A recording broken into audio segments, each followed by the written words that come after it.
It's my pleasure to introduce Nikhil Bansal from University of Michigan, big expert in different TCS topics and discrepancy topics. And he'll talk about this recent breakthrough on the Beck-Fiala problem or Komlós problem.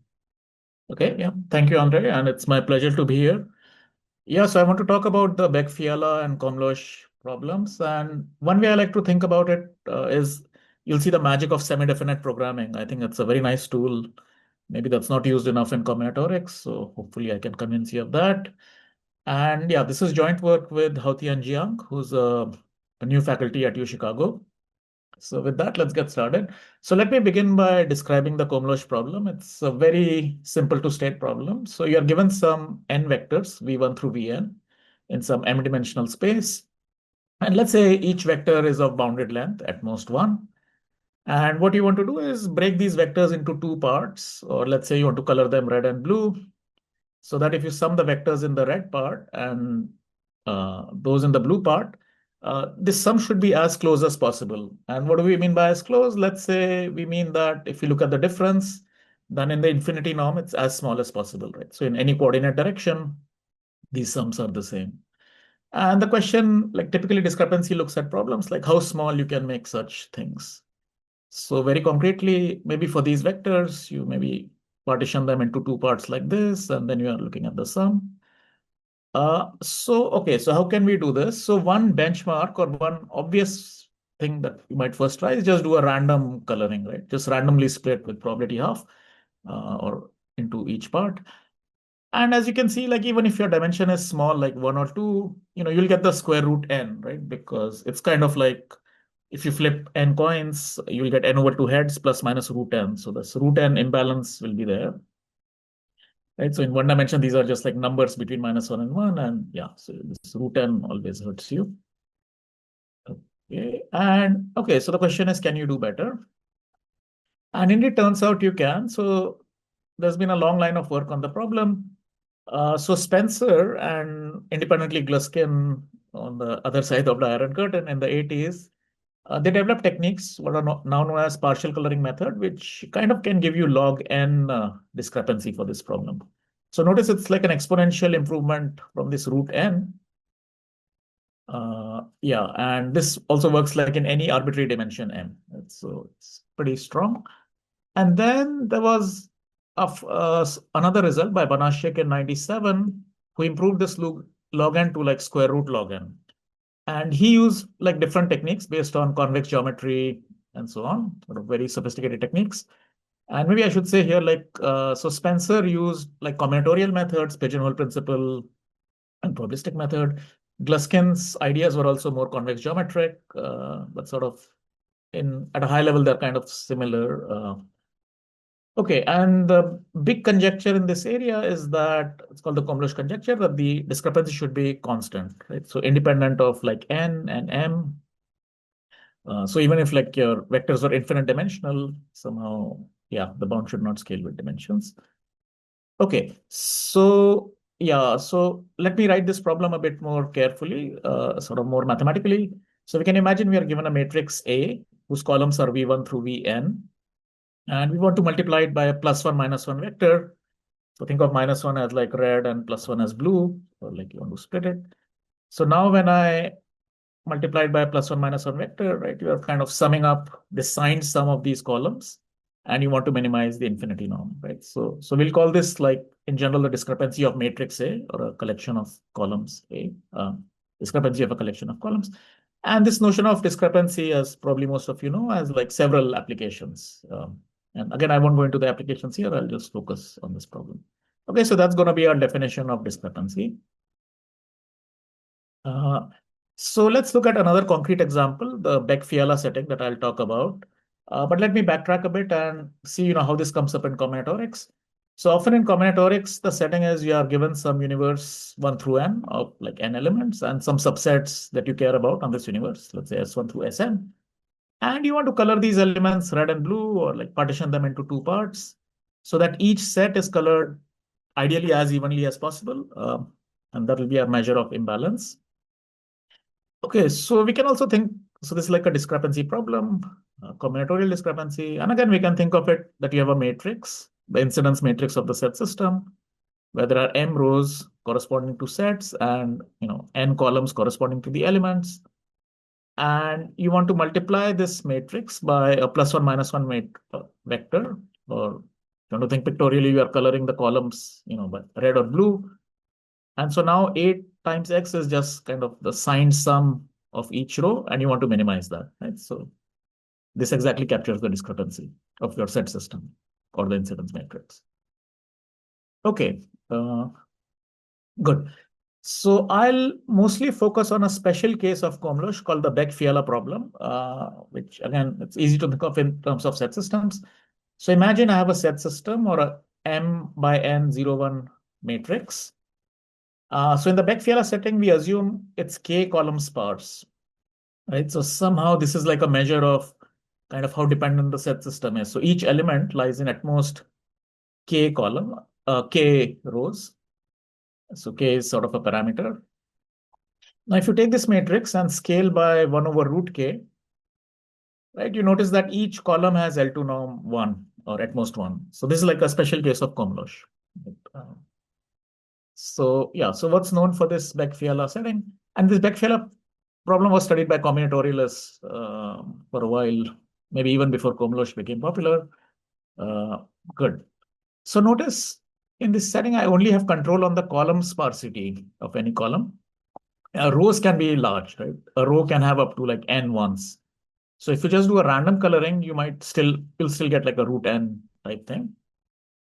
But what Beck and Fiala showed already in a very nice result, and I'll talk in much more detail about it, is that you can get like order k. So again, I'm not being very careful about constants here. Like they showed a bound of 2k, but I'll sort of drop these constants. Yeah, so it's already quite surprising, right? Because random gives you root n, but like if your k was small, you can just get a guarantee that only depends on k. And already in that paper, they conjectured that the right answer might be square root k. So this was in 81, and then Spencer in the 80s, and also Gluskin, his techniques give you a root k log n, just like they did for Komlós. Like everything here scales by root k. And again, Banashik's technique, it's a special case of Komlós, so it gives you root k root log n. And again, these are the best results even for the Beck-Fiala problem. So maybe one way to remember these results is that if you think of k, this column sparsity parameter, as log n, then all the current best bounds, either the Beck-Fiala bound or the Banashik bound, they don't give anything better than log n. Right? That's kind of where they get stuck. And when k is log n, the conjectured bound is like root log n. So kind of there is this quadratic gap. Okay, good. So in this talk, as I said, I'll mostly talk about the Beck-Fiala setting. It's very clean to think of 0, 1 entries instead of these arbitrary entries. Okay, so what are our results? Yeah, so we improve this Banashik's bound and get about a 4th root of log n. And I'm denoting this O tilde here, which kind of hides log n factors. Yeah, so it's sort of standard notation in computer science. So as a corollary, this gives you root k times roughly log to the 1/4. Yeah, so this is like for all k for Beck-Fiala.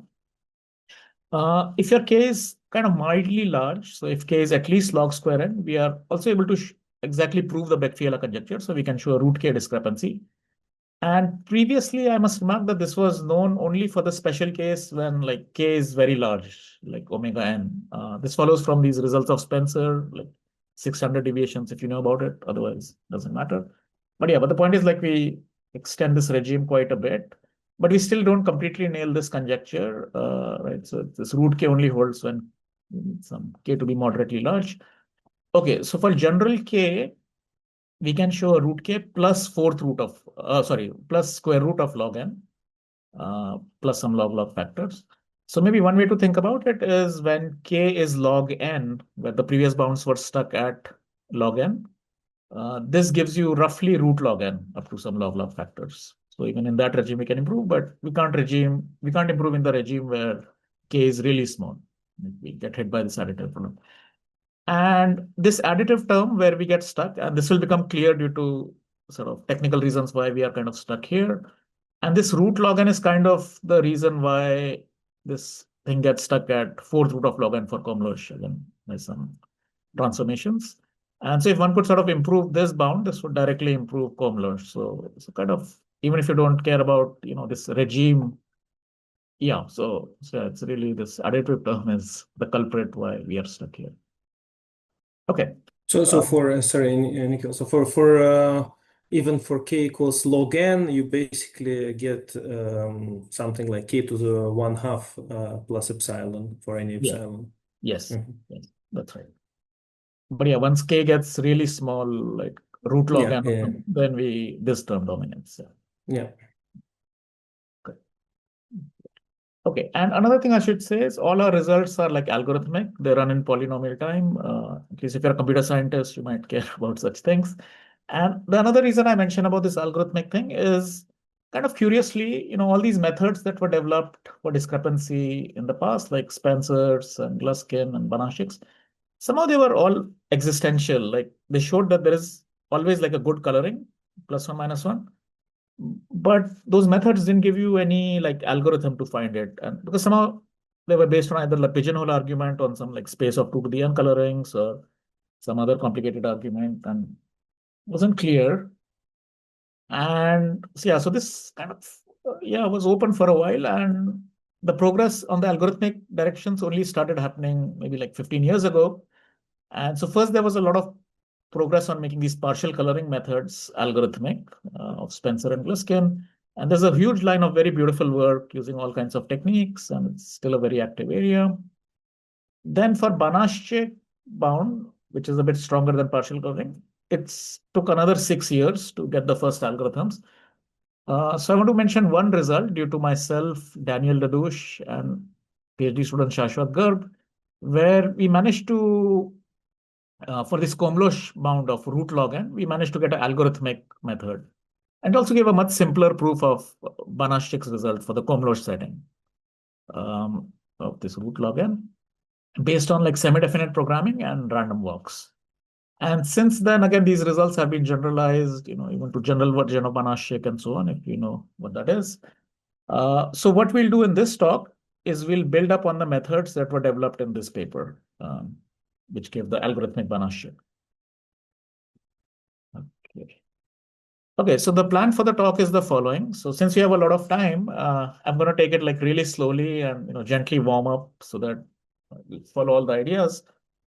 So I'll start with Beck and Fiala's original result of order K for Beck-Fiala problem. And again, it's a beautiful idea. So all these, so I'll describe this and, even if you don't follow the latest results, like I think it's a really beautiful approach. So I'll go this in full detail and slowly. Then once we have this, we'll see how BDG algorithm or this result due to myself, Dadouche and Garg, which gives Banashik's version for Beck-Fiala, how that follows like very cleanly. And again, I'll spend quite some time on discussing this. And once we have this background, we'll see it'll be kind of natural why things get stuck there. And then we'll sort of see, what might be a way to break that barrier. And then I'll show you in kind of almost full detail of how to get this bound for Beck-Fiala. And again, so this will have most of the ideas, and then you can do sort of more technical work and squeeze whatever you can out of it. And then you can also show these sort of stronger results that I mentioned. So here I'll just hand wave in the end, but just some technicalities. Okay, so that's the plan for the talk. Okay, so let's start with Beck-Fiala. Good. So again, that's our setting. We are given some m by n 0, 1 matrix for a set system, and it's k column sparse. Right? So let me show some preliminaries, which sound like very trivial observations, but they already buy you a lot. Okay, so first you can assume that the number of like these rows is at least the number of like columns. Right? So the matrix looks like tall and skinny. So or you have like more sets than the number of elements. Okay. So why is this? This is like a cheap trick when you first see this, but it's very powerful. So suppose like, your m was less than n, right? So the way I like to think of it is, okay, like n is the degrees of freedom, for each element, you can color it plus minus one. So it's like n is how much freedom you have. And m is like your constraints, right? Like you want to each set here or each row to have low discrepancy. So if m was less than n, you had fewer constraints than variables. You could just first solve like a linear system ax equal to 0 with the constraints x between -1 and 1. Right? So there are only m sort of non-trivial constraints, and x between -1 and 1 is a trivial constraint. So there'll be like some vertex of this polytope, ax equal to 0, or like some solution, where at most m of these variables will be strictly between -1 and 1.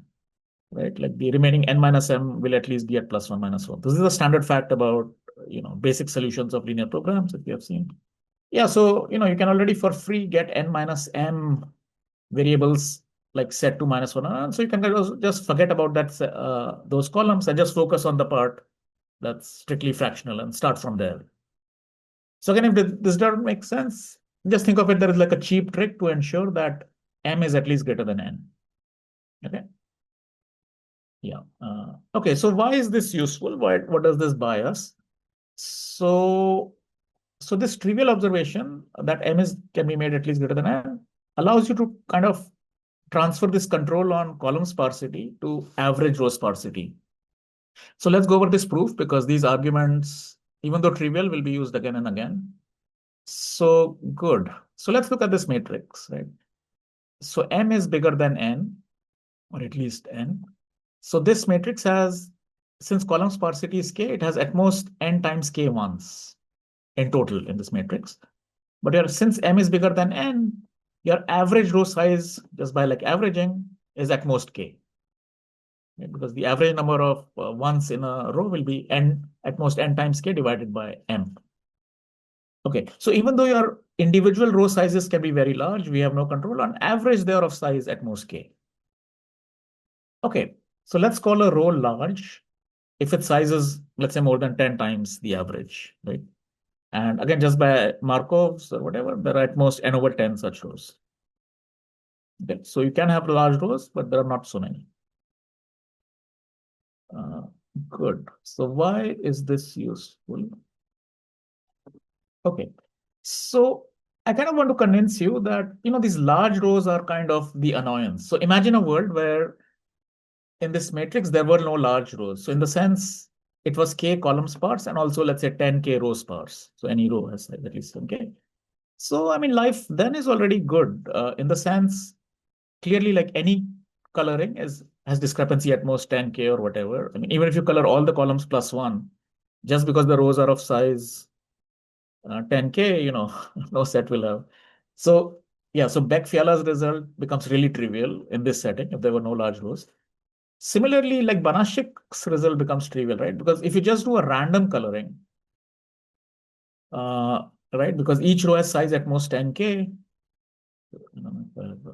Okay, so yeah, don't explain this, but I mean, it's kind of obvious, right? So if I look at a fixed row, it has size at most 10k. So if I do a random coloring, its discrepancy will be like order root k. And then you just apply a probabilistic method, right? The probability that a row has discrepancy c times square root k will be like e to the minus c square by central limit theorem or the Gaussian tail. So you can set c to be root log n. So like, yeah, at most 1 over polynomially many fraction of rows will have discrepancy more than this. So you can just take a union bound over all the rows, right? So yeah, so if you had no large rows, yeah, Beck-Fiala result becomes trivial. Even the Banashik's result becomes trivial. Just a random coloring will give you this. Okay, so here was the brilliant idea of Beck and Fiala. So in some sense, at a high level, they said you can kind of pretend, even though you can have large rows, you can kind of pretend you live in this nice world where large rows don't exist. Okay, and their idea was, and I'll describe this in detail, by kind of you can walk orthogonal to these large rows. So I'll describe what this means, but it's really a beautiful like conceptual idea. And again, if you're familiar maybe with these things, so in the modern incarnations, this technique has a lot of applications. It's called iterated rounding, so on. There are some nice books on this. There's also a nice survey by Barani and Greenberg. Okay, so what is this trick which allows you to kind of pretend large rows don't exist? Okay, So yeah, so let me talk about this bound in full generality. And before I begin, let me sort of set up a setting so that we have the right kind of mental picture in mind. So good. So right, so we have n variables or columns that we want to color +1 or -1. So imagine, so let's think of it geometrically. We have this +1 -1 cube, and each vertex here corresponds to some coloring, right? +1 -1 coloring. So +1 -1 nectar. So vertices of this cube are like corresponding to possible colorings. Yeah, so we really want to find some vertex of this cube that has low discrepancy for every row, right? Like a dot x is 1. But instead of thinking of these discrete things, it'll be useful to think of actually as a continuous thing. So roughly the idea of Beck-Fiala will be to, or like the brilliant insight was, even though it's a discrete problem with +1 -1, it helps to think in a continuous way. So the idea in all these algorithms since the time of Beck-Fiala roughly is to, let's say you start from the all zero coloring. So each set trivially has discrepancy 0, but AX is 0. And somehow you'll make sort of updates over time, right? Like you'll keep evolving your coloring over time. And then when some variable reaches +1 -1, you fix it. So geometrically, it means you like stick on that face, right? So I don't know, in this case, like x1 variable has reached 1. You keep walking here, maybe some another variable reaches +1 or -1. You keep walking, maybe until you like end up in this vertex. And somehow the idea will be that if you give yourself more room, like to work with these continuous move, sort of more gives you much more flexibility. And we'll see how that happens. So just to set up some notation, so the way these algorithms will work, they'll start with the 0 coloring at time 0. So I'll denote xt to be, yeah, I'll call this fractional coloring because it's not +1 -1, but between -1 and 1. So at each time t, I'll maintain some fractional coloring, and then I'll update it at time t by some delta xt. So I'll get a new coloring at time xt +1. And another crucial parameter will be nt, which is the number of alive coordinates. So what do I mean by a coordinate being alive? It hasn't reached +1 or -1 yet. Or you can think of alive as a fractional, strictly fractional coordinate, right? Because once a coordinate reaches +1 -1, we kind of just freeze it forever and never try to change it again. Right? Yeah, so good. So as the time progresses, your NT kind of keeps falling, right? Like more and more coordinates reach +1 -1, so your alive coordinates decrease. So yeah, or another way of saying this framework is that your delta xt, your update vector at time t, only depends on those NT alive coordinates. You don't fudge the other guys. So well, think of it. Okay, I'm abusing notation here slightly, but yeah, it's clear. Okay, so this is what's happening in the space of colorings, how you're evolving your coloring from 0, 0, 0 to some +1 -1 coloring. Now, what is happening as you evolve your coloring? There is a discrepancy space, right? A times xt. Like if you have coloring xt, ultimately you care about the discrepancy, what the discrepancy that's in you. So let's call that dt at time t, your discrepancy vector. So just to set up some notation, this dt is a m-dimensional vector, xt is a n-dimensional vector, and ith coordinate of dt just means the ith discrepancy of the ith row, right? Based on your current fractional coloring at time t. So it's just ai dot x. And I'm going to denote A1 through AM as the rows of my matrix A. And again, obviously, like when you update your coloring by delta xt, your discrepancy also changes by AI times dot delta xt. And I'll call that the change in discrepancy of rho I. Okay. So I hope the notation is clear because we'll kind of use this. So just like there is xt and that induces a dt at time t, and time evolves over time. Okay. Good. So with this like basic notation setup, let's look at the Beck-Fiala bound, and this is going to be the full proof. Okay, so the picture we should have in mind is, okay, we are given some m by n matrix. We are coloring it over time. And let's say we are at some time t where these guys are already colored, and these are my alive columns, right? They are somewhere strictly between -1 and 1. So now at my current time t, I'll call a row large if it has more than 10k ones in this like alive part, right? Like I don't care what happened here. Now, currently, if a row has more than 10K here, I'll say that this row is still large at time K. Okay. Now here is again a very trivial observation, but sort of very useful. The observation is like at any time t, you know, uh, yeah, like at any time t, there is some empty columns like still alive, but the number of large rows can be at most NT over 10. Okay, so let's actually prove this. I mean, it's again trivial because you have only these alive rows. So the number of ones in this little white part of the matrix is at most NT times K, because column sparsity is K. So just by Markov, there can be at most, NT over 10 guys, which have size bigger than 10K. Right? So the point is, even though your original number of rows could be huge, if my NT is say small, my number of large rows is just bounded as a function of NT over 10. Like no matter which columns are arrived, no matter what happens, there are only NT over 10. So I'll kind of call this property of like number of large rows at any time as like self-regulating. If your NT becomes small, the number of large rows at that time also automatically becomes small. And even though this is like a trivial observation, we'll see why this is, this idea is useful. Okay, so how do Beck-Fiala use this idea, this trivial observation? So here is their algorithm.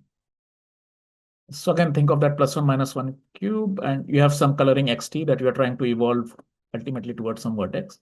So at time t, maybe I have these columns alive, NT of them. I know I have at most NT over 10 large rows. So let me define some notation. So let me call WT to be the subspace spanned by these large rows. Okay. So since there are only NT over 10 large rows, the dimension can be at most that much. So the way you'll update your coloring is find any vector in that orthogonal to this space WT. So like orthogonal to every large row, right? So it's in WT per, and just take a step in that direction. And in this case, you can even take, okay, so from here, I've tried to draw this picture. So this is my space WT per, this green space. I just take like one step arbitrarily, delta xt, until I reach another face of this cube, right? So some more variable reaches. So I make progress. Okay, so that's the whole algorithm. So does the algorithm make sense? So at any time t, you say, okay, these rows are large, they have size too big, like 10K. I'll just find my update orthogonal to these rows. That's it. That's the whole Beck-Fiala algorithm. So let me now, maybe many of you already see the proof, how it works, but let me prove this formally, why the discrepancy at the end of the day is only like order K. So let's see what's happening, right, in this algorithm. So, okay, you start with some coloring x0 in the beginning, all 0, let's say. And let's see the evolution of discrepancy for a particular row I. So let's say I am row number 1, and I'm looking what's happening from my point of view. And maybe I was a very large row. So in the beginning, as long as my size is bigger than 10K, right? Like if I have more than 10K alive elements, this delta xt is always orthogonal to me, right? So my discrepancy that I'll incur is 0 because I incur like my A1 row times like delta x, but you're orthogonal to me. So my discrepancy will just stay 0. Right? And now once my size falls below 10K, like I have only 10K elements, okay, there is no control. Like who knows what might happen? But I'm small. I'm only 10K size. So no matter what you do, even if you color everything 1 or do something completely like naive, my discrepancy can be at most order 2. Right? So that's it. So that's the full Beck-Fiala analysis. So some of the idea is like the large guys are delicate, they can be dangerous, but you can work orthogonal to them and kind of protect them until they become small, but then who cares, right? And this self-regulating property that I kind of harped about a bit was kind of the reason you can always work orthogonal to large rows, because at any time there are at most NT over 10 of them, right? Because notice like I'm finding a delta x in this NT dimensional, I mean, that's my number of variable degrees of freedom that I have. So, as long as you even put me like 0.9 NT constraints like this, that's still okay, right? And I'm only putting like 0.1 NT constraints. So this is crucial property that allows me to do that. Yeah, the number of constraints is not too much. Okay. Okay, so I hope this algorithm is clear because we are going to build on this. And actually, let's try to build on this. Yeah, I think everything is, you explained it super clearly. I think if Okay, cool. somebody didn't know, then yeah, it was perfect. Okay, good. Okay. So now when you look at Beck-Fiala setting, yeah, it gives you kind of a magic way to pretend that the large rows don't exist because you just walk orthogonal to them while they are large, right? You make them disappear. Uh, okay, but we also saw if there were no large rows in this ideal world, then actually random coloring would have been great, right? So maybe this suggests why don't I combine Beck-Fiala idea with some kind of a random walk? Like instead of just arbitrarily finding some delta xt in this subspace, maybe I can do some random walk kind of thing. So I also get some properties of random things. So let's try to formalize this idea. So let's suppose I uh, modify the Beck-Fiala algorithm like this. So again, I'll walk orthogonal to large rows at any given time, just like Beck-Fiala do. But I'll also take a random step in that subspace. Right? So think of it as a Brownian motion in that subspace, and I keep wiggling until I reach maybe something plus one minus one, some face reach plus minus one, then I keep doing a random walk and so on. Okay. And the point is like at any time t, this subspace still, yeah, the WT has only 0.1 empty dimension. So I still have like a lot of free dimensions in this subspace, right? I mean, I'm doing a random walk in empty dimensions, but in a large subspace. So it seems like this should almost work. And here is like, if I was a bad grad student, here is the, or a weak grad student, here is an analysis that I might try to give or say. So, okay, here is a analysis. So, okay. So again, like in Beck-Fiala, as long as a row is large or a size more than 10K, I'm working orthogonal to it, so it incurs zero discrepancy. So discrepancy stays zero. But now once a row becomes small of size less than 10K, I'm doing kind of a random walk, right? My delta xt looks random. So you should kind of get what the random coloring gives you. Like you should expect even maximum over all these rows, your discrepancy is root k root log n, just like random. So you're doing kind of random walk. Okay, so does anybody see what's bug in this argument?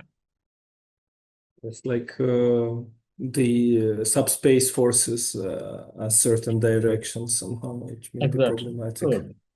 Exactly, right? So even though the subspace has large dimension, like 0.9 NT out of your NT variables, you can get sort of very bad dependencies among coordinates. So let's look at one example, and this is a very instructive example. Because once you break this example, like everything follows kind of naturally. Okay, so let me spend some time on this example. So suppose, I have no control on how the subspace look, right? Like I have to walk orthogonal to the large rows. So, but maybe my subspace at some time t looks like this. So in the first nt over 2 coordinates, maybe just spanned by this one vector. So again, here ei is the standard basis. So in the first nt over 2, let's say there is a single vector, single direction. And then, okay, this is a large subspace. And so let's say in some other dimensions, I have full degree of freedom, like these other second half of nt over 2 coordinates are completely free, right? But the first nt over 2 dimensions only have to be in this correlated way. So what this means is that, whenever I take a step now from xt, I go to xt plus 1 by doing a delta x. Because I have to lie in this subspace, my first nt over 2 coordinates all have to change in the same way, right? Okay, so, but now suppose I have some set 1 through k or like a row 1 through k, even though it's a small row, it's not large, its size is only k, but maybe they were all on the first, nt over 2 coordinates. But now because I have to walk in this constrained subspace, it means, okay, so there is a typo here, this should be delta. It means like all these, if I take a small step, they all rise by epsilon and all decrease by minus epsilon, right? That's the only thing I can do. But this doesn't look random at all, right? Like we wanted to kind of get random. So randomness goes out of the window, right? So if you like take a small step, this set will get epsilon k discrepancy and really want something like root. If you take epsilon perturbation, you want epsilon root k. And now when you look at this example, this seems almost fatal. I mean, you can get such a subspace and there could be such a set. I mean, sets can be anywhere. So it seems I can't do anything. I mean, the moment I try to change this set is in trouble. So what can we do? So let's hold that idea in mind. Yeah, this when I first see this, it seems okay, nothing can be done. So here was the idea of BDG 16. So let me say this and I'll explain this in more detail on the next slide. So even though I have to find my delta xt in this subspace WT perp, they showed that you can design a random step with mean 0, which looks random to sort of every possible direction. So let me say what this means, the crucial definition. So if I look at like any C vector C times dot delta x, or in other words, if I expand it out in coordinates for any, summation I ci delta xi, and if I look at the squared of this thing and take its expectation, so this is just like in the direction C, if I take a step delta x, and if my rho was C, how much is the discrepancy incurred, right? C dot delta x, and then looking at the square of that. That roughly, up to constants is summation over I, Ci square times like the variance in that coordinate. Okay, so what this means, so suppose for a moment like the delta xi's were completely independent, like +1, -1. There was no dependency between them. Then this would be equality with 1, right? Because if these are random +1, -1, and if you, no matter what C is, and if you expand the square and take expectation, the cross terms will cancel out and you'll just get summation I Ci square expectation of delta xi square. So if these things were independent, you would get equality here with like coefficient 1. And what we are saying is, even though you are now constrained to work in this subspace, and this subspace can look crazy, you can still maintain this property. Okay, so let me explain this in more style, and I'm restating this again. And let me restate that again because it's an important property. Okay, so just to clean up notation, instead of NT, I'll just denote N, let's say, Yeah. So suppose, like I'm working in N dimensions, but I'm constrained to work in a subspace W per, which has, let's say, dimension at least N over 2 or something. Then we can get the following property.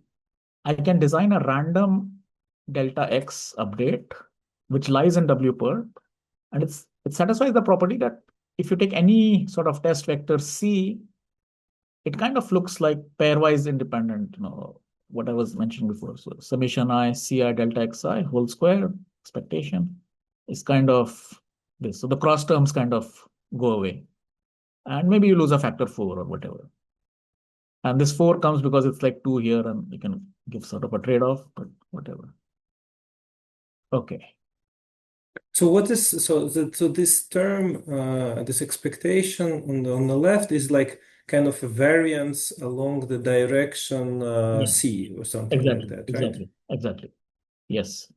So because, think of one of your rows of your matrix was C, and if you do a delta X update, exactly, right? It's like how much discrepancy changes for that row, because it'll be exactly C dot delta X, which is this. And it's kind of the squared, like the variance that you are injecting in the direction. And we are saying it kind of splits like this.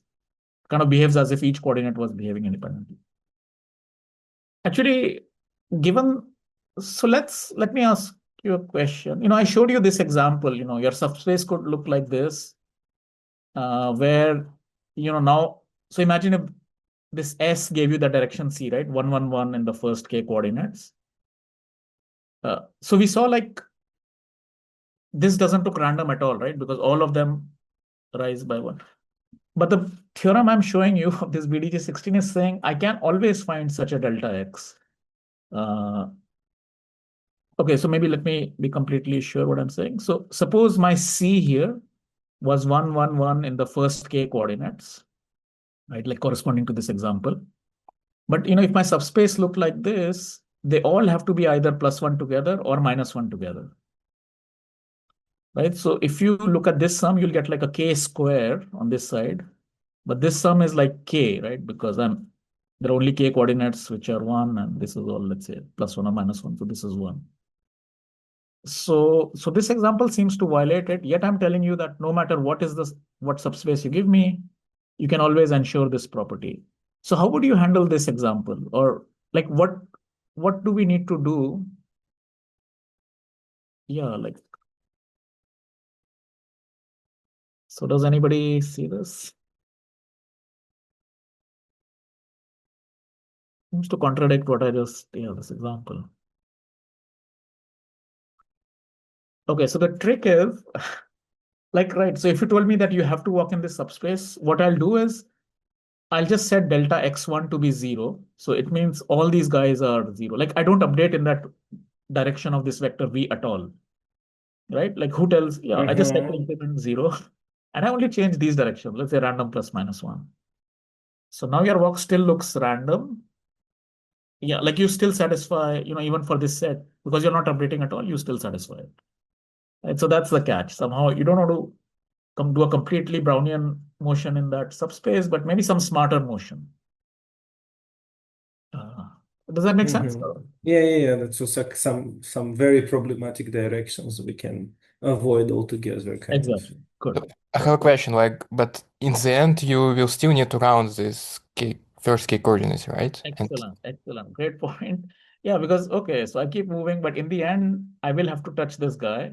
So what's actually going to happen, and this is the magic, because, yeah, so as you grow, your NT becomes less. So the point is like these variables can't stay frozen.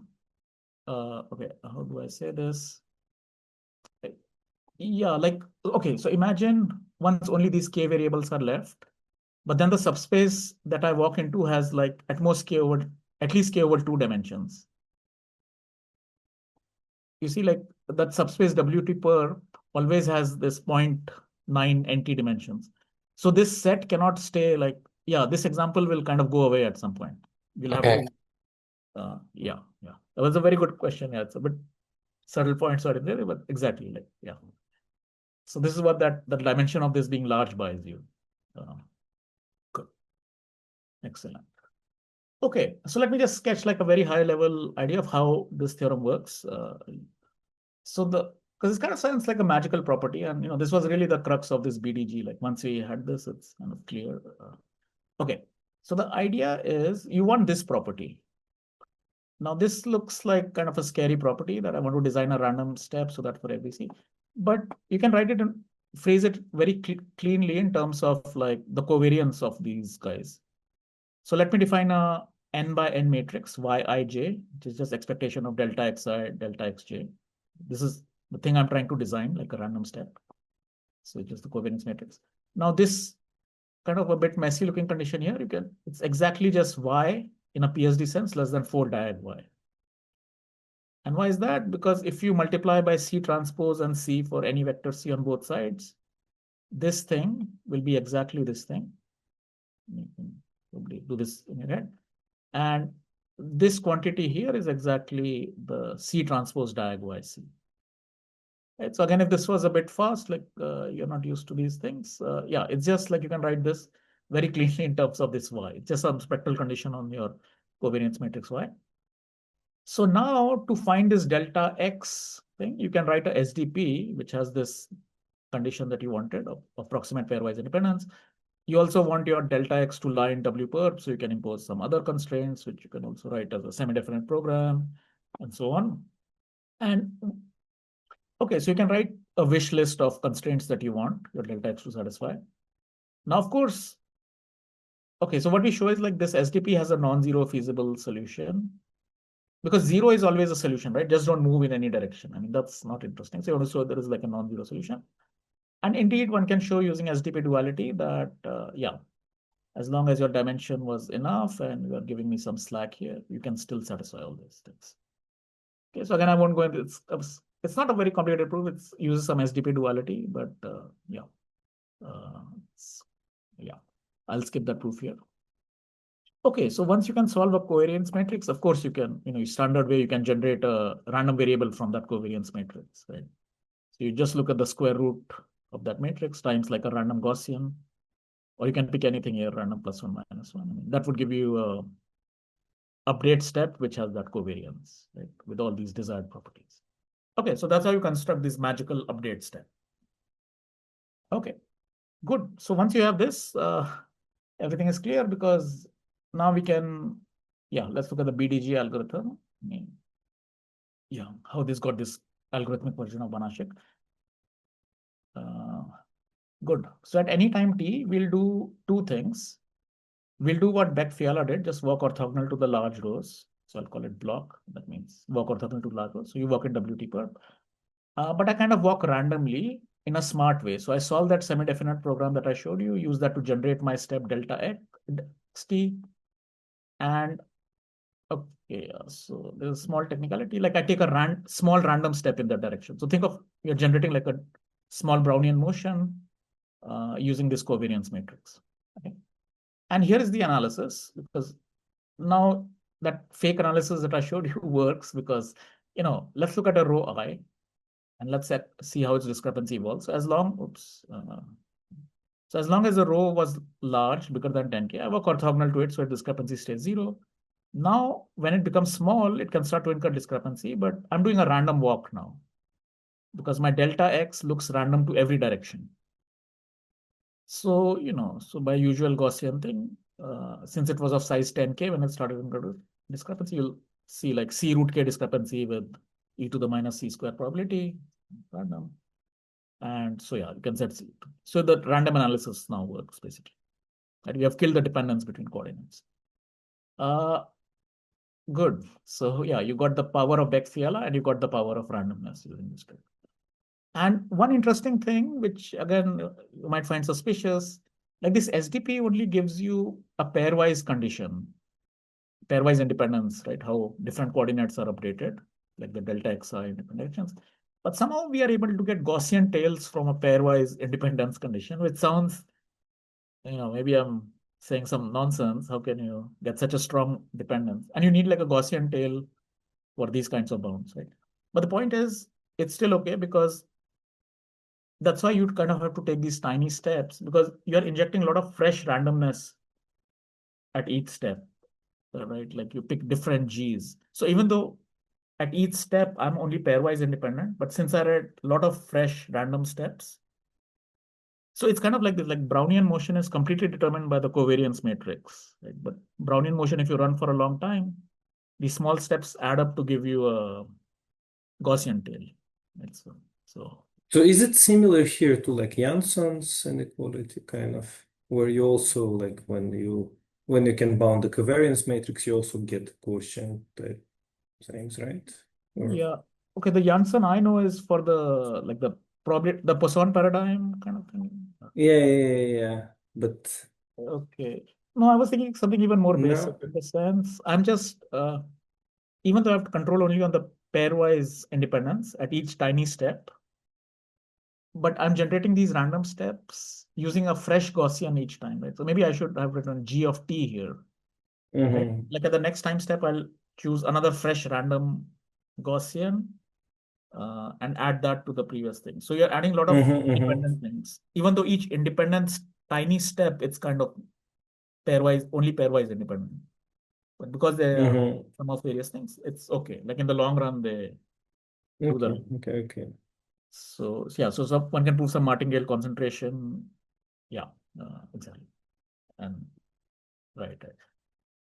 I see what you mean. So indeed, like in the sense when you prove this, exactly, like you look at some exponential moment of how this thing is evolving, and once you do a Taylor expansion, only the first two moments matter exactly. So that's where, it's another analytic way of saying that. Good.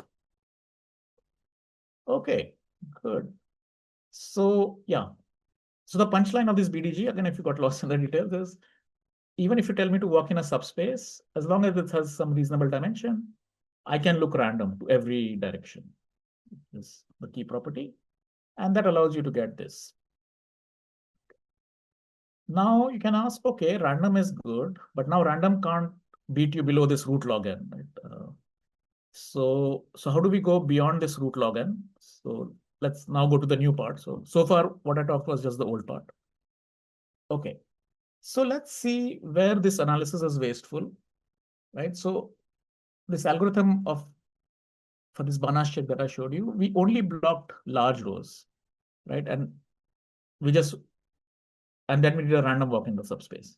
But we only blocked large rows. Now you can say, no, you can also block other things, like you can block maybe NT over 10 rows, additional rows, which have sort of too high discrepancy, and walk orthogonal to them so their discrepancy doesn't rise, and so on. Like you can do more tricks. And these tricks were useful in other problems, like Spencer's thing and so on. But somehow it was not clear how to exploit it for the Beck-Fiala setting. And let me show you an instructive example, because this will guide us to the next idea. So let me spend some time and stop me if anything is unclear for this example. Now, suppose I want to improve this root k, root log n bound slightly. So let's say theta is log to the 0.49n, so slightly better than half. And I want this target discrepancy. Right? And let's see what goes wrong with the previous idea. Okay, so I start coloring, right? Okay, another thing I should say is, let's assume all rows are small, like smaller than 10K, because if they're bigger than 10K, anyway, I work orthogonal to them, they don't bother me, right? So let's say all rows are of size 10K also. Now, when I color, let's say about half the rows, okay, they're getting colored randomly, fine. And my target discrepancy is this. So let's call a row dangerous, or like a red row, if its discrepancy reaches theta root K. Right? So it's becoming problematic already. Like I don't want to exceed this. Okay, and the point is, probability that a particular row becomes bad or dangerous is e to the minus theta square, because its size is K and this target. So in expectation, I'll have these many bad rows, right? Because I have n rows, let's say m is n. Okay, so I have these many, so a lot of rows. Okay, so these many rows will become bad even just when I color half the elements. Now, when theta was root log n, that was fine, because this thing would be like 1 over poly n, I can kill this n. But once you make theta below root log n, this thing is huge, right? Like n to the 1 minus O1, because e to the minus c square is even only like e to the log to the 0.98 n or something. So it won't kill this n. Yeah, so lots of rows will hit actually this target. So this is like this red blob. So these rows are all dangerous. I can't afford any more discrepancy for these rows. Okay, so now you would say, okay, you know what? I still have n over 2 degrees of freedom because I've only colored these many. So I can walk orthogonal to all these rows, no problem. I can handle them. So they won't incur any discrepancy. But here is what happens. Now, okay, so you keep going, you are walking orthogonal to them. But at some point, this NT will become smaller than these number of bad rows, right? So now you can't walk orthogonal to all of them, right? So think of this power of walking orthogonal to a row is like, I have a ability to protect. If a row becomes too high discrepancy, I can like, okay, protect it and walk orthogonal to it. But at some point, your power is decreasing as more and more variables get colored to +1 or -1, because you can only update these variables and you don't just have the room to kind of be the protector of all these rows, right? So I can't walk. You kind of need some kind of self-regulation also here or something. Okay, good. You're already seeing exactly. Yes, I need some self-regulation. Yeah. But it's not clear how, right? Because now maybe when I walk orthogonal to them, right? I mean, they will all stay dangerous actually, right? Like the discrepancy will actually exactly get stuck at theta root K. And indeed, this seemed like a problem for all previous approaches. And right, it wasn't clear what to do. And I was also stuck here like forever for several years. Okay, so here was like the key insight, which allowed us to break this thing. So suppose, and this is like a thought experiment, suppose so we can assume all rows are small. Suppose row discrepancies also evolve independently. So what do I mean by this? Like when I do this delta xt update, right? Like row 1 will have this discrepancy update, row 2 will have delta t2, row m will have this update.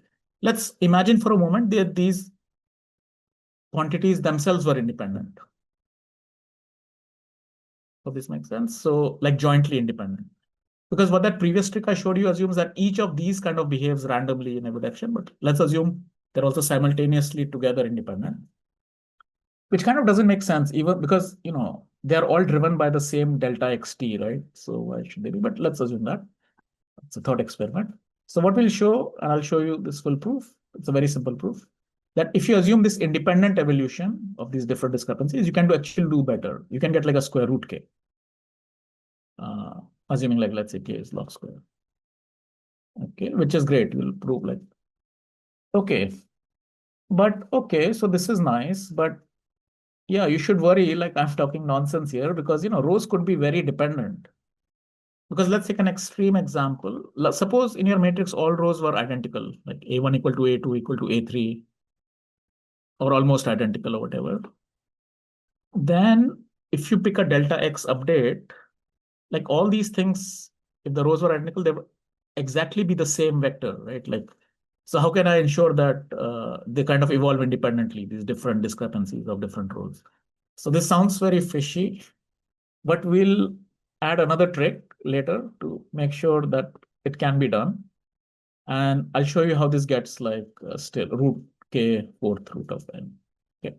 And then you can sort of take this idea and like, yeah, do more tricks to get things, which I won't talk about. Okay. Good. So let me show you the first idea that if my rows also evolved independently, then I can solve the Beck-Fiala basically. Okay. And I'll try to give you the whole proof in these 2 slides. So it's slightly dense, but it's not too bad. So let's say, here is what I want to show you. I want to get you a discrepancy of theta root k, where theta is kind of log. So, very tiny. Think of it as a constant or something. Okay, so that's my target. Let's call a row dangerous if its discrepancy reaches the target. Now, this row has become problematic. So here is exactly what Andre was saying, the self-regulation lemma. So what we'll show that at any time t, even if nt becomes very small, like, yeah, you can have at most nt over 10 dangerous rows of size, let's say some medium size, like k over log n. So even though many rows can be dangerous, like in that example, right? Like all these rows became dangerous, and when my nt became small, nt became small, like but somehow what this independence buys you is that the number of rows that are both dangerous and sort of larger than this parameter k over log n is very tiny, like nt over 10. So that number becomes self-regulating, and this is what independence will buy us. And once you have that, then it's kind of obvious what your algorithm should do, like if you think about it, because my algorithm will just be this: at any time t, I'll walk orthogonal to the big rows like Beck-Fiala. It's just Beck-Fiala. I'll generate a random looking delta xt. This is the BDG idea. And I'll also walk orthogonal to all these dangerous rows of size bigger than 10b. And I can do that because there are only nt over 10 of these these things. There are only nt over 10 of these. So, okay, so my dimension is still like 0.98 nt or whatever. So no worries. Okay. And if you have this, you are done, right? Why you are done? So let me just sketch this. So let's again see how the evolution of a row evolves. So as long as this row was big, I'm walking orthogonal to it. It's my, as usual, Beck-Fiala. This is zero discrepancy. Now, once it becomes below 10k, it can start incurring discrepancy. Maybe it hits this target of theta root k, or yeah. And then I say, oh, it's dangerous. I can't afford any more discrepancies. So I walk orthogonal to this, right? Because its size is still bigger than this 10b. Okay, so I keep walking orthogonal to it, so it incurs zero discrepancy, additional discrepancy now. And now once its size becomes below b, I don't care. I don't protect it anymore. And I can't afford to protect it anymore because I don't have any guarantee. But then I let it do its own random thing. But now the point is its size has become so small, like k over log n, that just that BDG guarantee, right? Like that Banashik guarantee will say, okay, now when you continue, you will incur another like root b root log n discrepancy, right? Because now your size has just become b and you can get another root log n, but this is like order root k because our b is k over log n, right? So here is, yeah. So I hope this makes sense. So sort of, as long as basically I don't need to block every dangerous row. I mean, if a dangerous row is very small, like who cares about it? Let it, BDG will take care of it. So I only need to block rows which are of size between, let's say, k and k over log n, or what I'm calling b, but their number will not be too much. Okay, so let me prove this key lemma. I hope this lemma makes sense. So let me see, here is it restated again. At any time t, at most NT over 10 become dangerous. And here's the full proof. So, and this is really the crux. So let me go over it. Good. Okay, so my threshold for being dangerous is theta root k for a row, right? So as usual, I know that since I'm kind of evolving randomly, if I look at any particular row I, the probability it gets dangerous is e to the minus theta square, roughly, up to constants. Okay. So now I want to show this self-regulating property. So let's look at some fixed column J in my matrix, right? And okay, so this J, remember, it's a K column sparse thing, right? It's a Beck-Fiala setting. So I put this entry red if it was a 1 and it became dangerous, that row, right? So these dots are where there was a 1 in that matrix. There are at most K dots. And red means that this row became dangerous. Its discrepancy reached theta root K. Okay. Now I'm assuming that the row discrepancies are evolving independently. And here is where it will come. So let's ask, what is the probability that B out of these K entries, these B entries become dangerous? So, okay, there are K choose B choices for which entries become dangerous. And for any particular row, the probability it becomes dangerous e to the minus theta square. And since they are evolving independently, the chance that all B of them become dangerous is again a B in this exponent. Right? Good. And now the point is, yeah, so I mean, okay, K choose B is just K over B to the B. Or maybe there is a factor E here, whatever. So this number, as long as right. So, okay, good. So K over B is like log N because B is K over log N. Right. So this is, yeah, basically E to the log N B. So this. So again, the point is, yeah, if you pick theta to be like, 2 root log N or whatever, like this is like basically nothing, very, very small. Okay, so good. So the chance, okay, so what have we shown? That for any column, it's extremely, extremely rare that more than like K over log N of its entries become dangerous, assuming this independent evolution. Okay. And now we are just done by averaging argument. So let's just finish this off. Okay, so I'm at some point, I have only these NT variables alive. Okay, I can have many, many dangerous rows, but I want to show that the number of dangerous rows which are sort of bigger than B, bigger than B and dangerous, so it's like this little rectangle here, is not more than NT over 10. Okay. So by this lemma here, I know that for any column, there are at most like B red dots, right? So the number of red dots in this white part is at most NT times B. That's this, by that guarantee, with high probability. Okay, so now just Markov tells me, I call so the number of rows with more than 10 B red dots can be at most NT over 10. Right, so that's it. That's my self-regulating property. Okay, so this is exactly the punchline. Yeah, and if you got lost in detail, as Andre said, yeah, I can have many, many dangerous rows, but the dangerous rows which are also kind of larger than K over log N, it becomes self-regulating. And then everything goes through. Okay, so I hope this at least kind of gives a high-level view, even if you got lost in the details. So, okay, so if rows were evolving independently, life is great. And notice I really use the independence assumption here, right? Because chance that one row gets this is this. And I use the fact that for any fixed B rows, if they get bad, like you gain this B, you can multiply these probabilities. That really uses independence. Okay, but why should rows evolve independently, right? And again, think of that example. Well, all rows of your matrix are identical. So if you pick delta xt, they all behave in the same way. Like delta xt is the same. But here is the key lemma, the key new theorem in this work. Again, the power of SDPs. We show that if you have m rows and n columns, and let's say m is bigger than n, you can ensure that this discrepancy vector, so the entire vector, like a dot delta xt, or like I can find this delta xt in such a way that this entire vector is kind of order m over n pairwise independent, or okay, people also call it spectrally independent. So if let's say m was like 2n or something, you can ensure that this basically dt entire vector kind of looks independent. In what sense? So it's exactly in this sense. So let me demystify this notation. So right now, yeah, think of the m different rows, no matter how I choose to weight them.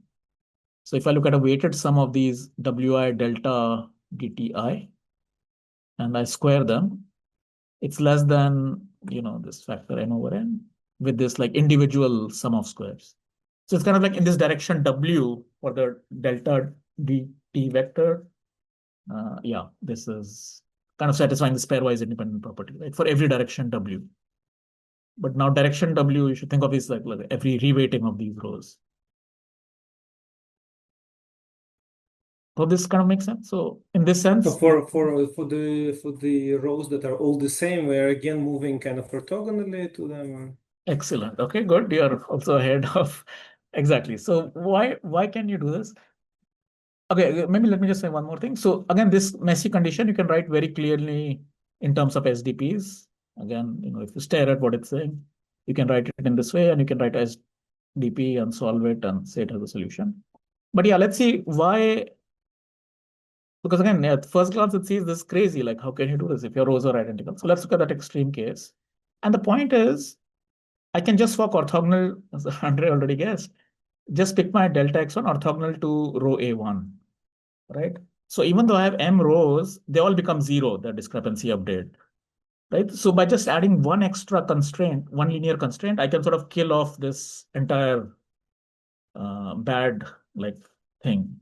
So kind of I only lose one dimension to handle all these m guys for free if they were so correlated, right? But in general, I have like nt over nt dimensions or 0.9 nt dimensions. I can sort of walk orthogonal to, right? Like I always have this room, so that gives me a lot of room. And really, you should think of this this theorem as like a robust version of this idea that yeah, if you give me the ability to block like let's say nt over 2 constraints, extra constraints, then I can sort of kill all these various dependencies between these rows or like work orthogonal and kind of make them behave independently. And then again, I'll sort of not say much more. It's not a hard proof. It's less than a page, but yeah. So you can see the paper. Okay. Nikhil, okay, can I Yeah. ask one more question? So can you comment on this big of m over n a Good. little bit? Yeah, Excellent. this. Excellent. That's a very good point. Good. So here is so instead of this extreme case where all m rows were identical, imagine you have m rows, but in blocks of m over n. Like first m over n rows are identical, then next m over n. So now I kind of I have to walk orthogonal to each block, right? Like, because the moment uh, like if this is non-zero for anything, all those m guys in that thing will be non-zero.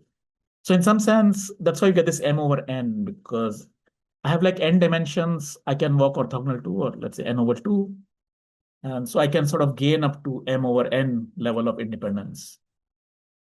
Mm-hmm. And in our application, so this kind of relationship between, so how do you get that this thing is not too large, this m Okay. over n? Okay, good. That's exactly the next thing. Let me just show you this Okay. computation. And this is where you lose the log to the 1/4. So it's just a little hack. You do exactly that in. Okay, let me just go over this. And this is the crux of exactly what you're asking. So now, okay, because I don't have this full independence, I only have this like approximate m over n independence. Let's see how we leverage this. So I'll set now the discrepancy to be theta root k again, but theta I'll pick to be fourth root of log n. This of course comes in hindsight by balancing these things that I'll show you now. Okay, but let's say theta you set to this, and we're rolling some log log. Okay, so the idea will be the following. If a row is of size less than k over root log n, I can forget about it. Why? Because this Banashik thing or BDG thing would already give you square root b times square root log n, which would exactly be like, fourth. Yeah, okay, it's hard to do this computation now, but I hope you see it. Like square root b will be square root k divided by fourth root of log n times square root of log n will be exactly this thing. So I don't need to worry about such rows. Okay, so at any given time, yeah, just by that averaging argument again, I can only have at most these many rows with size bigger than this, because the number of ones in my matrix is again k times nt, and I don't need to worry about, actually this maybe as a type. Okay, this should be square root log n. Just by like averaging, I'll get that the empty is at most this.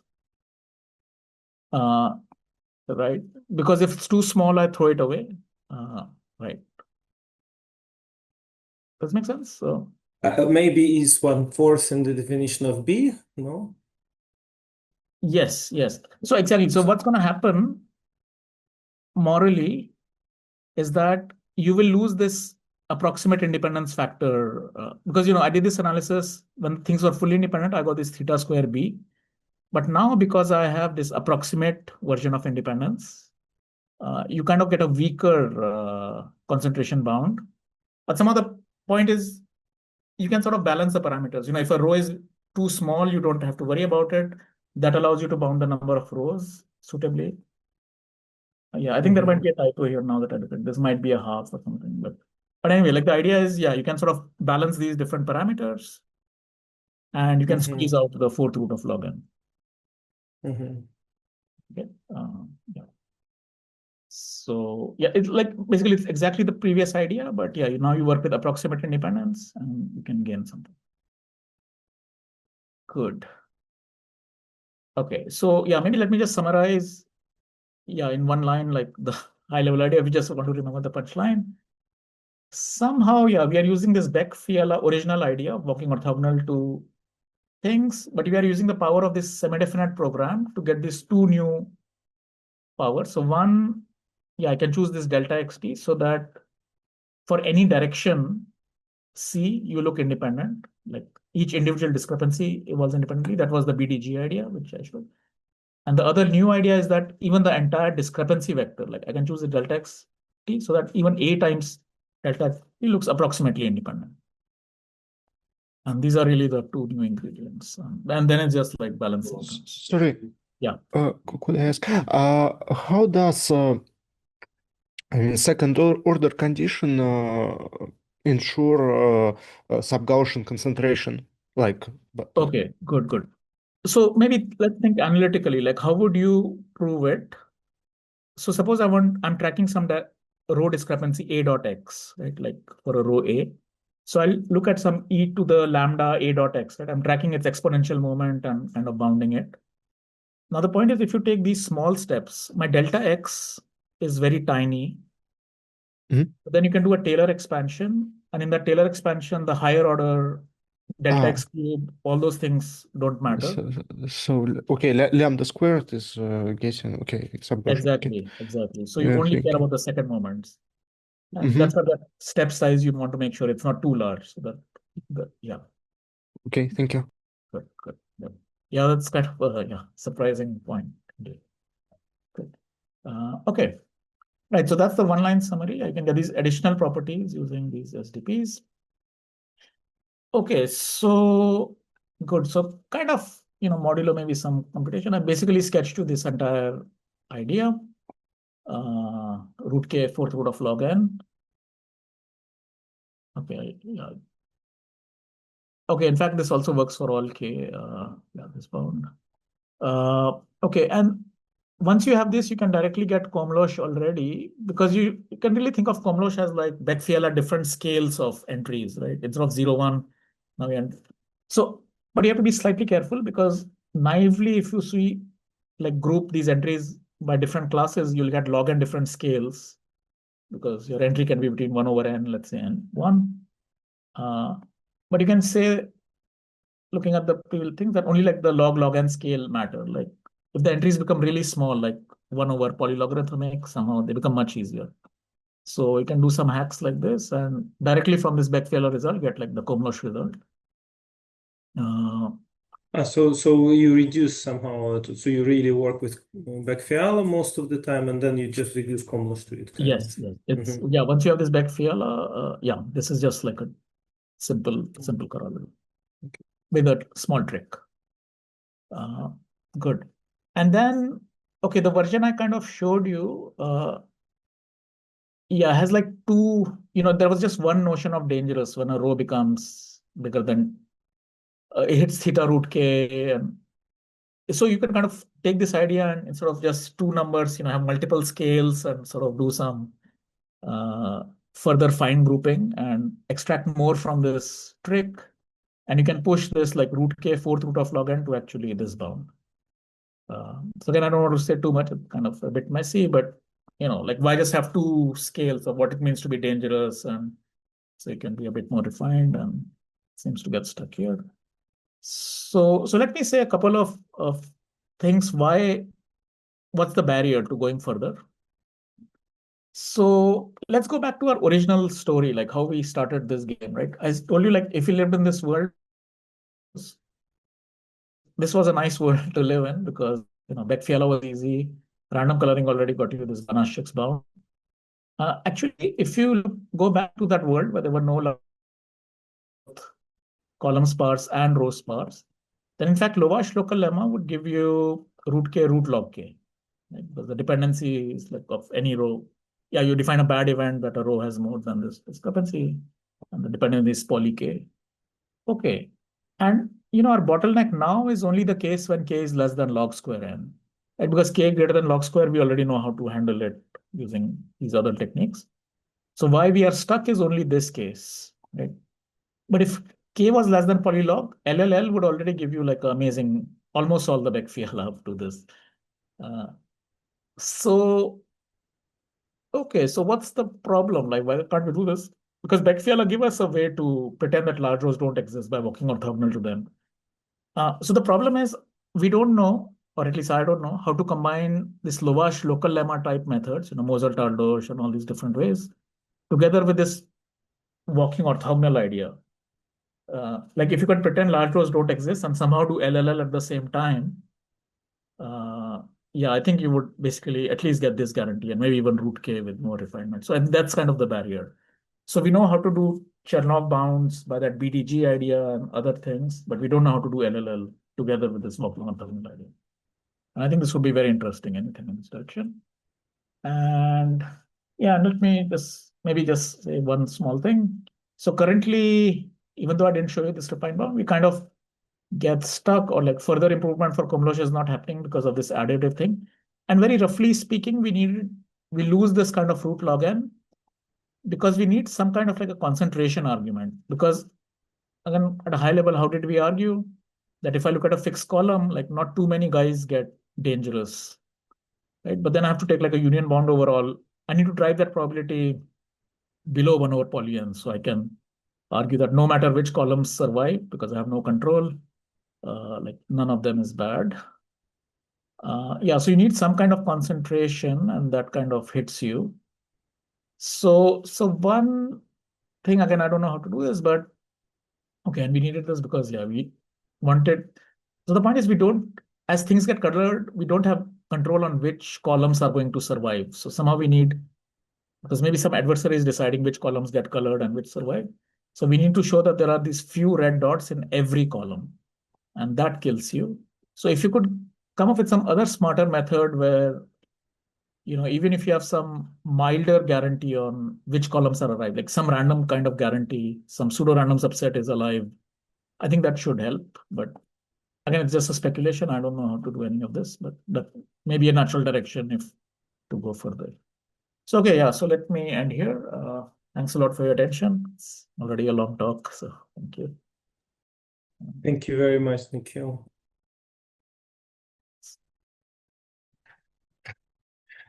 Yeah, it was a very interesting talk. Yeah, I know. I learned a lot. Does anybody have any more questions? What is general conjecture for very, very big n? Well, say n is double exponential on k. Is it still square root k, or Beck-Fiala is the best and there is k? So, sorry, I didn't hear properly. So, what is large? N is large? Well, if we have trivial bound k, from Beck-Fiala algorithm, and all are the improvements involve n. Well, if n is double exponential on k, for example, do we have any better bounds than k? No, nothing. Yeah. So Beck-Fiala would be the best in that regime. Yeah. Like the k But boundary. the belief is that it's still square root, Yes. right? Yes. Square root k. So we believe that there shouldn't be some log n in this square root k independent on n. That's right. That's right. Exactly. Okay. Dmitry, Dima, Sorry. you have Yeah, question? yeah. I also have a question, but probably not about this result. It's about original Beck-Fiala um, problem. So this bound, okay, yeah, it can be constructed very efficiently. Actually, we need to solve a sequence of linear systems. Yeah. So very briefly, we can, I believe, see complexity like n in power 4 operations. But if we use some matrix decompositions, it become n cube. Yeah. But maybe it's already solved question that complexity can be even reduced to linear, or it's an open problem. Yeah. Maybe you So know something about right. this. Yes. Yeah. So these SDP methods, yeah, like naively they would. Yeah, we don't care. Polynomial time is enough. But I must say there have been other works for other problems, like for Spencer's problem to get order root n. There was a nice paper by Mehtab Soni and some others, which could, I think, get nearly linear time algorithm, even though the original methods use SDP and linear programs and so on. And yeah, maybe also for some other variants like online discrepancy. There is a very fast, efficient method, but you lose some logs discrepancy. So yeah, people have looked at it. Yeah, for these particular Komlós, I'm not. Yeah, I don't recall from the top of my head, but it's a very nice development. I think. Yeah. Yeah, because Beck-Fiala is so important, and fast algorithm for Beck-Fiala is probably very like useful. Yeah. Maybe it's good. So for me, it's interesting question try to solve, but I just don't know. Maybe it's already known. And also, I want to say thank you very much for this talk. Very interesting. Great. So any other questions? I have a question. Like when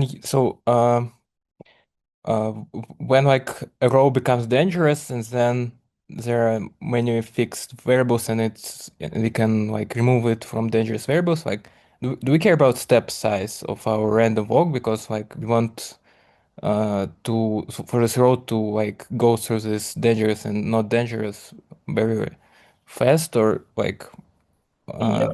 Okay. So maybe let me. So, I mean, step size of 1 over n is definitely like enough because, it will cause very tiny discretization error. And that's one reason why the algorithm is slow. Like if you want to try to speed up and all, you might need some things, how large I can push the step size and so on.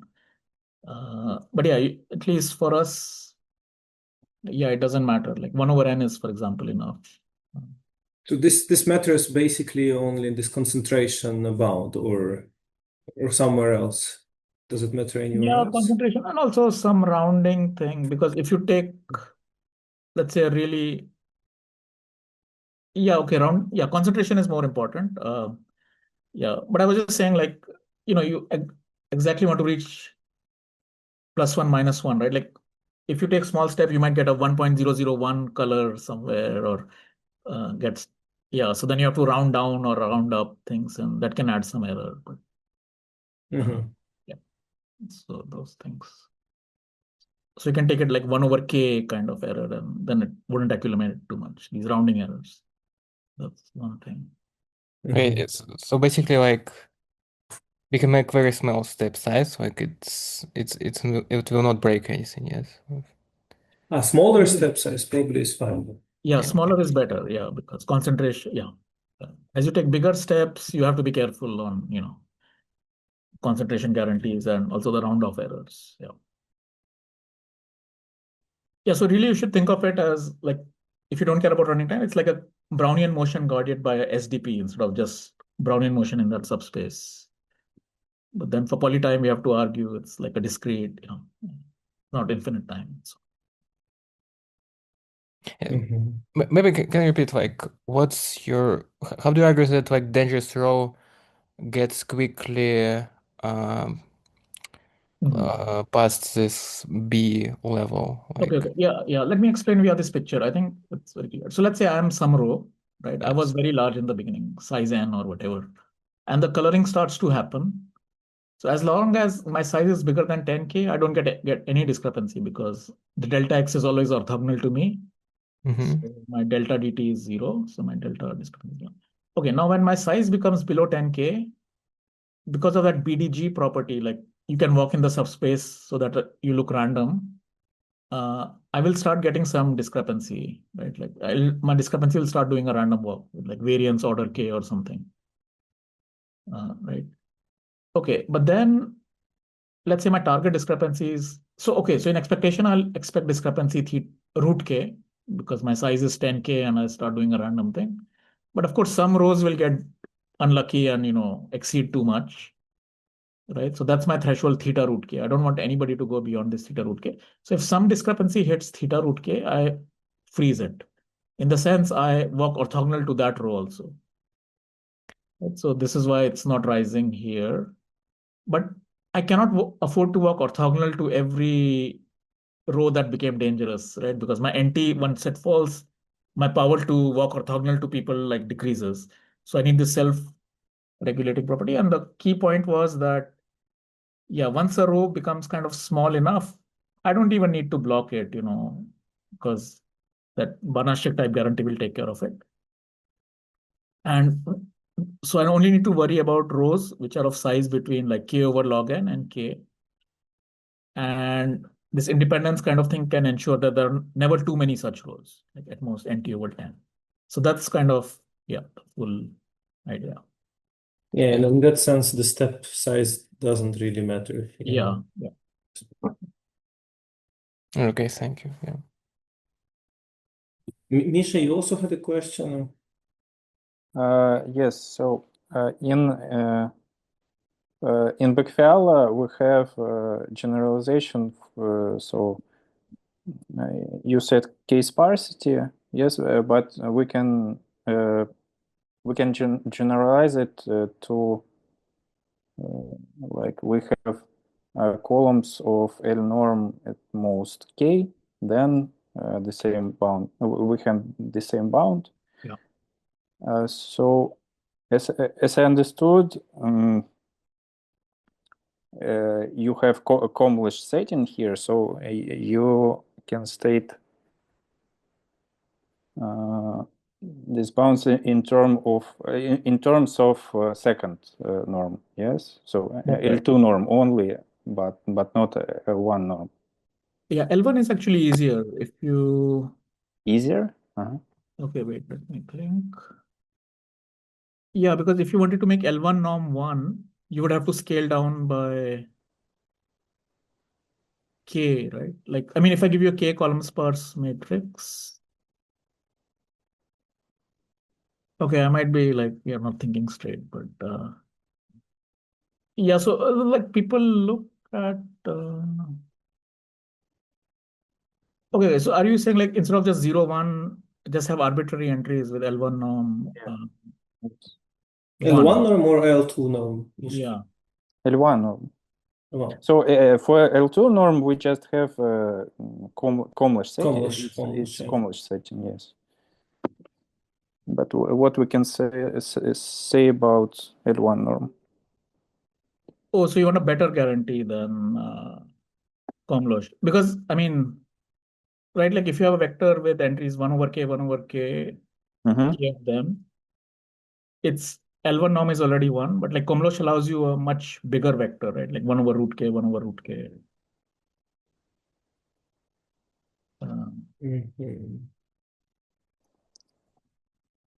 So yeah, I think Komlós is only harder. Like the fact that you can get a guarantee for Komlós, unless you want like a little of one kind of guarantee. But that also, yeah, I mean, you have to incur at least one. Okay. Thank you. So just by rescaling, yes. Yes. Yeah, I also wanted to ask like more vaguely about other norms, like for both actually the initial norm and target norm. Like I don't know, it probably implies things. Yeah, I mean, if you go really general norms, there is a whole zoo of dependencies. Well, let's say L something norm, meaning let's say we are measuring not the L infinity norm at the end, but the LP. Right. So good. So again, for example, actually good. So for Beck-Fiala, if you measure the LP norm of discrepancies in the end instead of L infinity, it's already known that there is a result of Matushek from the 90s that you can get.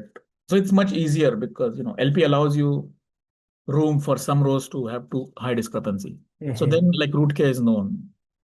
For any so for any P, I think his dependency is like root K times root P.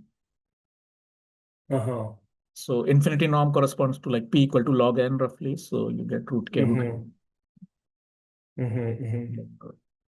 Something like that, Great. So people usually look at One infinity because question. it's kind of the hardest.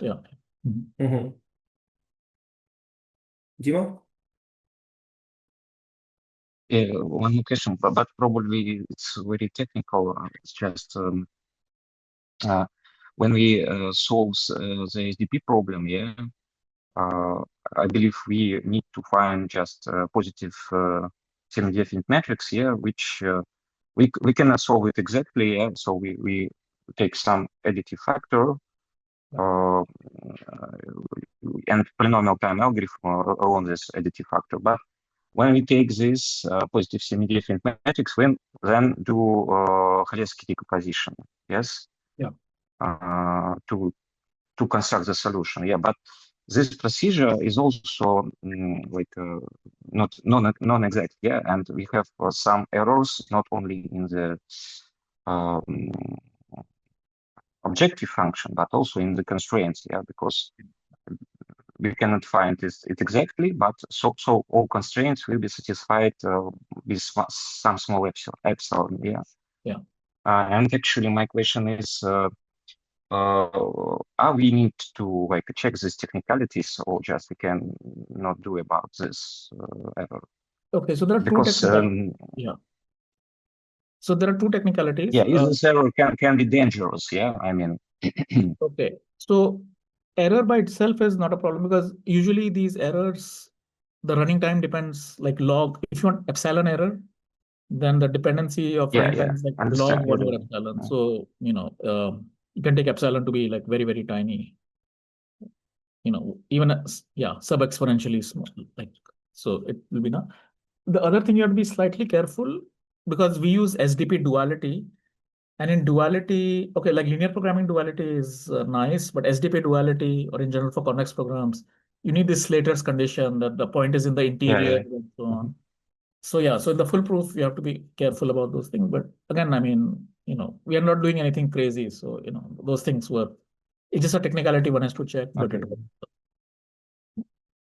So just gamma will be not 4, but maybe 8, so it's complicated. Okay. Thank you. Great. Any other questions? One more question about adding constraints. So if we want to have different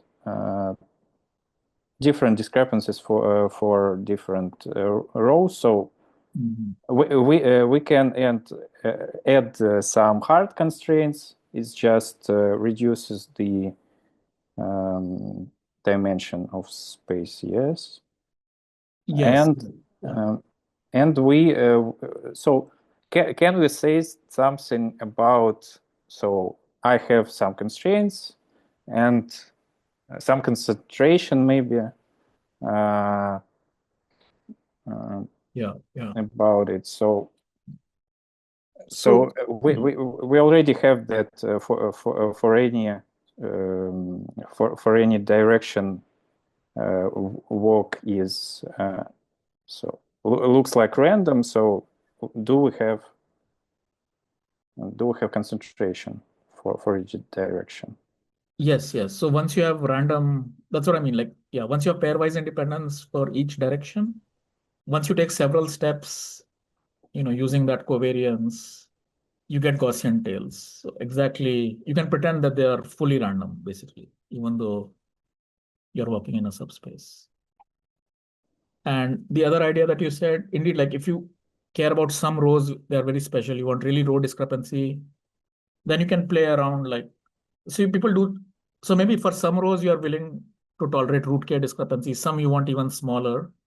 But then you can do such tricks like, you can scale that row, scale a few rows by something. Because then you require this, as long as your column norms are still controlled, you can still apply this root. Yeah, so you can, of course, like you can't expect every row will have much lower than root k discrepancy. But if you care about some small subset of rows, you can play tricks like this or work orthogonal to them and things like that. Okay. Yes. Interesting. So scaling rows is also okay. Yeah, as long as some so we have the control over the degree of each element. Right. So excuse me, just to ensure. So we can add I don't know, like R some 100 of rows, arbitrary rows, and we have concentration, so we can do union bound over them, yes, and have like root of n log n.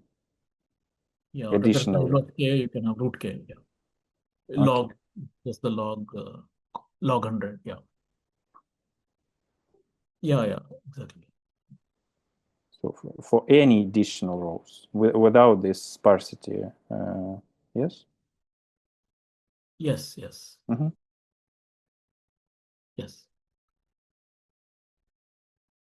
Yeah, thank you. Okay, good. Yeah, there were lots of questions, Nikhil. Yeah, that's good. Yeah, I'm happy. Good discussion. Yeah. So thanks a lot for the talk, and yeah, it was super interesting. Yeah, great. No, thanks again for inviting me.